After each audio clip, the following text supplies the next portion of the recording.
ფინანსურ ქონებას უნივერსიტეტში. არ მომაგერებს სასწავლო შეთანხმებით ეგეც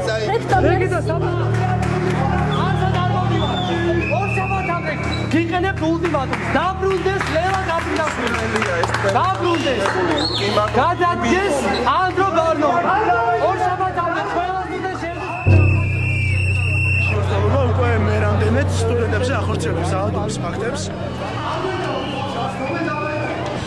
უნივერსიტეტს განაგებდნენ და ასეთ აკადემიური საბჭოს დაკომპლექტებული იყო ყოფილი პოლიტიკოს ჩინოვნიკებით და ანუ ახალი მთავრობაც აგრძელებს იგივე ტენდენციას. ეს არის იგივე რაც იყო ნაციონალურობის დროს და გრძელდება. პირობა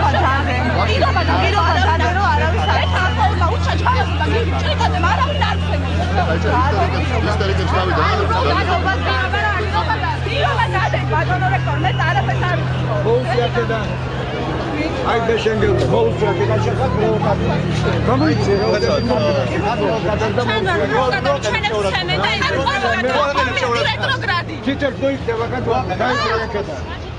ეს არის ყველაზე საუკეთესო უნივერსიტეტი და თქვენ ჩააბარეთ ყველაზე საუკეთესო უნივერსიტეტში. თავის მოტყუებულად საქართველოს არის არჩევანი ნებისმიერ უნივერსიტეტში შეგვიძლია გააგრძელოთ სწავლა თუ ვინმე რამეში გატყუებთ ძალიან ვთქვით თქვენ თავს მიხედეთ და ჩვენი გვაქვს. ვადანაშაულებთ განათლების სისტემას მთლიანად.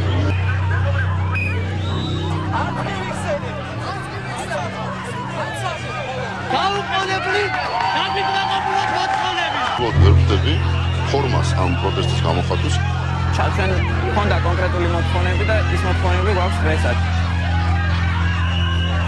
ეს არის მრავალწლიანი დაცული პრაქტიკა, როცა სტუდენტები იღვიძებენ